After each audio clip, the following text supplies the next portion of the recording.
लंगर की दाल का रहस्य। भाई 15वीं शताब्दी में गुरु नानक देव महाराज जी ने ये प्रथा शुरू की और कहते हैं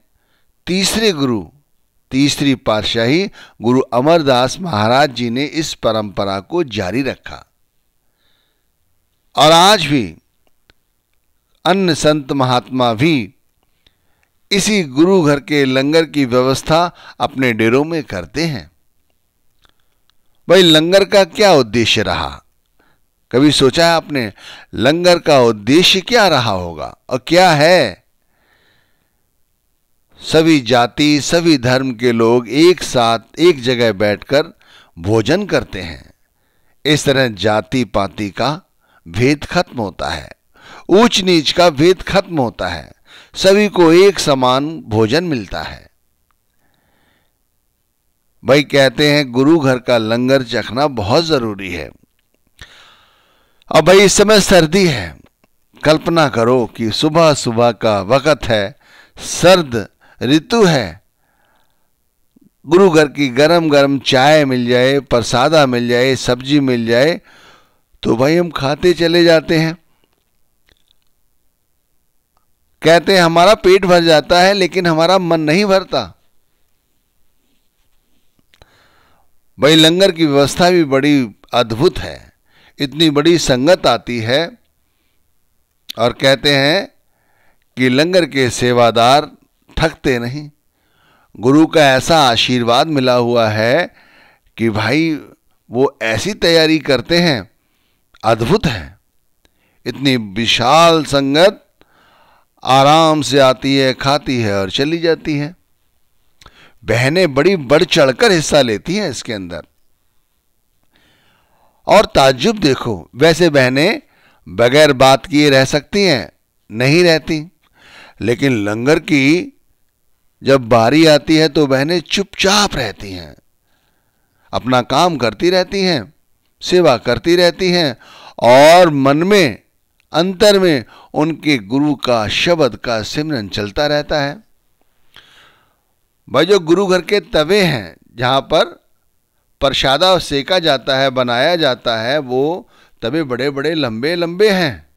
कई बहनें उसके आसपास बैठ जाती हैं और प्रसादा बेलती रहती हैं, प्रसादा सेकती रहती हैं, लेकिन बात नहीं करती आपस में। एक साथ बैठकर सब्जी काटेंगी, एक साथ बैठकर अन्य काम करेंगी, लेकिन फिर भी कभी भी आपस में बातचीत नहीं करती। गुरु घर का जो नाम है, जो गुरु ने दिया है, वह उसका सिमरन उनके अंतर में चलता रहता है।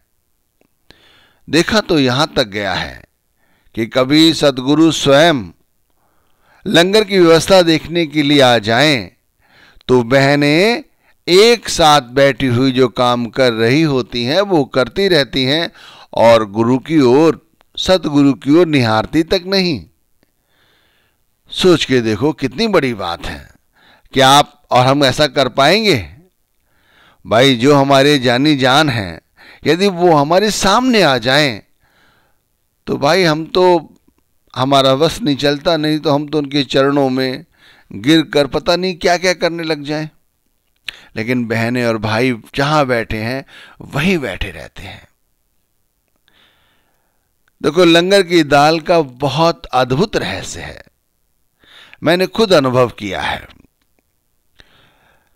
और देखा है कि लंगर की शुरुआत जैसे ही होती है लोग बढ़ चढ़कर उसमें हिस्सा लेते हैं सेवादारों के रूप में, और जब भंडारा खत्म होता है, यानी कि गुरु का सत्संग खत्म होता है, जब भंडारा चल रहा होता है, कहने का मतलब है कि गुरु का जब सत्संग खत्म होता है और संगत जब लंगर की ओर बढ़ती है और बैठती है, और जब सेवादार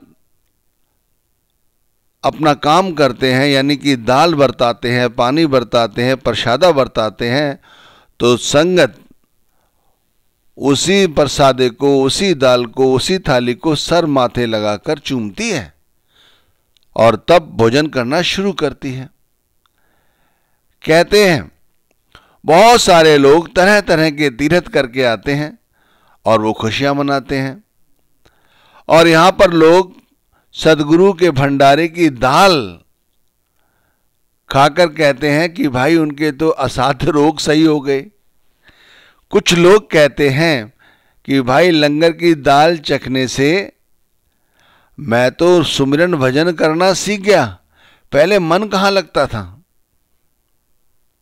अब ऐसी ऐसी बातें हैं।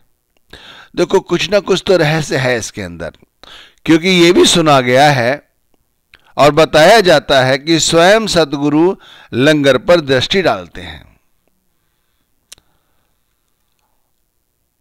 और वही लंगर जब हम लोग चखते हैं तो भाई हमारे अंदर के विकार क्यों नहीं दूर होंगे। भाई शब्द गुरु है, जो शब्द है वो गुरु है और स्वयं सतगुरु उस पर दृष्टि डालते हैं, यानी शब्द स्वयं उस पर दृष्टि डालता है तो अंतर के जो विकार हैं वो क्यों नहीं खत्म होंगे। अगर असाध्य रोग खत्म हो सकते हैं, सुमिरन भजन हमसे हो सकता है, तो और इससे बड़ा चमत्कार क्या होगा। लेकिन इसका मतलब ये नहीं है कि मैं आप लोगों को इसलिए कह रहा हूं कि यदि आपको कोई रोग है तो जाकर गुरु घर की दाल चखो। भाई ऐसा मेरा कहने का कोई मतलब नहीं है। मेरा कहने का मतलब है कि ये तो भाई हमारी श्रद्धा है, विश्वास है। लोग विश्वास के चक्कर में, श्रद्धा के चक्कर में आकर पता नहीं क्या क्या करते हैं। यहाँ ज़्यादा खर्चा करने की जरूरत नहीं है। इस लंगर को चखने के लिए कोई खर्चा नहीं करना पड़ता कि वहां जाकर आपको कुछ पैसा चढ़ाना है। गुरु नहीं भूखा तेरे धन का, उस पे धन है भक्ति नाम का। उन पे तो बहुत सारा धन है, ऐसा धन है जो कभी खत्म नहीं होता, कोई चोर नहीं चुरा सकता, कोई लुटेरा लूट नहीं सकता। उन पे धन है भक्ति नाम का और वो हमारा काम बनाते हैं। लंगर की दाल का रहस्य विरले ही समझ सकते हैं। आप ये समझो भाई घरों में भी तो दालें बनती हैं, घरों में भी तो प्रसादा रोटियां बनती हैं, लेकिन उसके अंदर ऐसा क्या है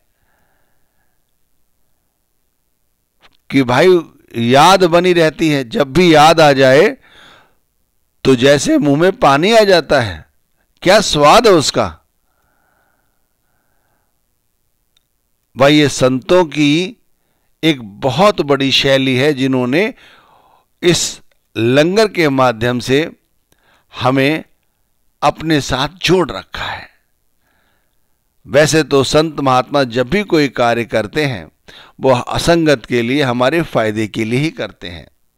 अब आप सोचो, लंगर में अनगिनत जीवात्माएं भोजन करके अपनी आत्मा तृप्त करती हैं और उन्हीं लोगों को, हम लोगों को, यदि जो हमारी मन है, जो हमारी आत्मा है भटकी हुई है, यदि लंगर चक्कर, लंगर की दाल चक्कर यदि वो सही रास्ते पे आ जाती है तो इसमें हर्जा क्या है। रहस्य को जानने के लिए रहस्य की तरह उसे समझने की कोशिश तो करो। लंगर की दाल अद्भुत है, उसके रहस्य भी अद्भुत हैं। जो भजन बंदगी नहीं करते वो भजन बंदगी करने लग जाते हैं। सन 1986 में पहली दफा माताजी के साथ मैं गुरु घर के लंगर को चखा था। जब पहली बार माताजी के साथ गया था सत्संग सुनने गुरु के भंडारे में, तब मैंने वहां लंगर चखा था। ये तो नहीं पता कि वहां क्या समझाया गया। बहुत ज़्यादा संगत थी, पहली दफा इतनी बड़ी संगत देखी थी। लेकिन याद सिर्फ गुरु घर का लंगर ही रहा। वहां से आने के बाद मैं हमेशा अपनी माताजी से कहता, माताजी अब कब चलोगे। तो वो कहती, जब चलना होगा तुम्हें बता देंगे, लेकिन एक बात ध्यान रखो, जब भी घर से निकला करो, कोई काम किया करो तो गुरु की याद किया करो, गुरु का नाम इस तरह दोहराया करो। अब मैं वैसा ही करता, लेकिन याद गुरु की नहीं, गुरु के लंगर की रहती। और उसके बाद जब दूसरा भंडारा हुआ तो माताजी वहीं जाके रहीं और मैं भी उनके साथ रहा। कहते हैं बस मेरे लिए तो भाई वही सब कुछ था। और उस भंडारे में जब मैं रहा तो मुझे अभी भी, मैं सच्ची तरह से बताता हूं कि मुझे वहां कुछ भी याद नहीं है कि मुझे वहां क्या समझाया गया, क्या बताया गया, किस विषय में कौन सी वाणी ली गई, किस पे चर्चा की गई।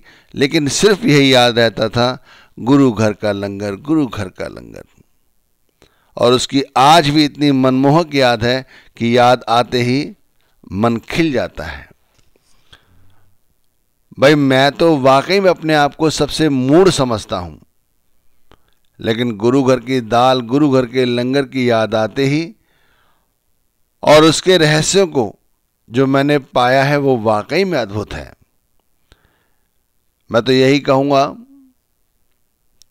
कि यदि वाकई में थक गए हो और गुरु घर के लंगर के बारे में सुना हुआ है तो भाई जरूर चखो। बहुत से लोग क्या करते हैं, जल्दबाजी में भंडारे में जाकर फटाफट वहां से निकल आते हैं कि दुनियादारी के काम करने हैं। अरे दुनियादारी के काम तो चलते रहेंगे, अगर थोड़ा समय वहां रुक कर गुरु घर का लंगर चखे आओ तब पता चलेगा कि क्या है। लोग कहते हैं हमने बहुत चखा हुआ है, अच्छी बात है, मुबारक है, लेकिन इसमें और श्रद्धा और विश्वास के साथ चखो। सोचो तो सही कि इसके अंदर क्या निचोड़ है। पहली पातशाही श्री गुरु नानक देव महाराज जी ने जिसकी शुरुआत की थी, और तीसरी पातशाही जिन्होंने लगातार इसको क्रमबद्ध तरीके से रखा, तो कोई ना कोई तो रहस्य जरूर रहा होगा भाई। ऐसा क्या है? लोग कहते हैं कि उनकी बीमारियां दूर हो गईं, कुछ लोग कहते हैं कि उनके सिमरन भजन करने की आदत जो छूट गई थी वो भाई दोबारा चालू हो गई। मैं खुद कहता हूं कि भाई ये याद अद्भुत है। मुझे खुद इसके ऐसे रहस्य हैं जिन्हें मैं बता नहीं सकता, समझा नहीं सकता। भाई जो गुड़ खाएगा वही गुड़ का स्वाद जानता है। इसे केवल भोजन ना समझो, इसमें तत्व ज्ञान है, तत्व छुपा हुआ है। तो सतगुरु के लंगर की दाल का रहस्य समझो और गुरु घर जाकर लंगर जरूर करो जी।